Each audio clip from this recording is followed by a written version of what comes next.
എൻ്റെ ഫ്രണ്ടിനില്ലേ ഞാൻ ഉണ്ടാക്കുന്ന സാമ്പാർ ഭയങ്കര ഇഷ്ടമാട്ടോ, തള്ളൊന്നല്ല സത്യമായിട്ടോ. അപ്പോൾ അവൾ എൻ്റെ അടുത്ത് കുറച്ച് ദിവസമായിട്ട് പറയുന്നത് ആ സാമ്പാറിൻ്റെ റെസിപ്പി ഒന്ന് ഇടാനേ. അപ്പോൾ ഇതാ പിടിച്ച റെസിപ്പി.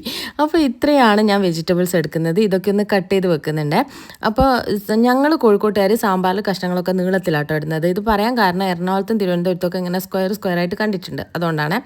പിന്നെ തേങ്ങ വറുത്തരച്ചിട്ടാണ് നമ്മൾ സാമ്പാർ വെക്കുക. അപ്പോൾ തേങ്ങ വറുത്തരയ്ക്കുന്നതിൻ്റെ അകത്തേക്ക് നമുക്ക് വറ്റൽമുളക്, കറിവേപ്പില, വെളുത്തുള്ളി, ചെറിയുള്ളി, ജീരകം, ഉലുവ, ഉഴുന്ന് ഇത്രയും കാര്യങ്ങളാണ് ഇടുന്നത്. പിന്നെ പരിപ്പ് കഴുകിയിട്ട് അതിൻ്റെ അകത്തേക്ക് ആദ്യം കട്ട് ചെയ്ത് വെച്ചിട്ടുള്ള ഉള്ളിയും പച്ചമുളകും കൂടി ഇട്ടിട്ട് ഒറ്റ വിസിലിന് വേവിച്ചെടുക്കുന്നുണ്ട്. അത് ഒരുമിച്ചിടാത്തത് എന്താണെന്ന് വെച്ചാൽ ബാക്കി വെജിറ്റബിൾസ് എല്ലാം കൂടെ വെന്ത് അടിഞ്ഞു പോകും പരിപ്പ് വേവുമ്പോഴേക്കും, അതുകൊണ്ടാണ് ഇടാത്തത്. പിന്നെ അത് തേങ്ങ വറുക്കുന്നുണ്ട്. തേങ്ങ വറുത്തിട്ട് അത് ഫ്ലെയിം ഓഫ് ചെയ്ത ശേഷം അതിൻ്റെ അകത്തേക്ക് കായപ്പൊടിയും സാമ്പാർ പൊടിയും കൂടെ ഇട്ടിട്ട് ഒന്നും കൂടെ മിക്സ് ആക്കിയിട്ട് ആ ചൂട് തന്നെ വെക്കുന്നുണ്ട്. അപ്പോഴേക്കും നമ്മൾ പരിപ്പൊക്കെ വെന്തിട്ടുണ്ട്. അതിലേക്ക് ബാക്കിയുള്ള കഷ്ണങ്ങളും കൂടെ ഇട്ടിട്ട് പുളിവെള്ളം ഒഴിച്ച് ഉപ്പ്, മുളക് പൊടി, മഞ്ഞൾപ്പൊടി ഇത്രയും കൂടെ ഇട്ടിട്ട് ഒരു വിസിലിന് ഒന്നുകൂടെ വെക്കണം കേട്ടോ. ഈ ഉരുളക്കിഴങ്ങ് ഓപ്ഷണലാണ്, വേണമെങ്കിൽ ഇട്ടാൽ മതി. പക്ഷേ എനിക്കത് ഇഷ്ടം, അതുകൊണ്ട് ഇടുന്നത്.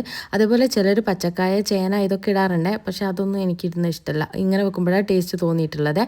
എന്നിട്ട് ഇത് ഒറ്റ വിസിലിന് വേവിച്ച് മാറ്റി വെക്കുന്നുണ്ട്. എന്നിട്ട് അതിൻ്റെ അകത്തേക്ക് വെണ്ടയ്ക്കയും മുരിങ്ങക്കായും കൂടി ഇട്ടിട്ട് തുറന്ന് വെച്ച് വേവിക്കുന്നുണ്ട്.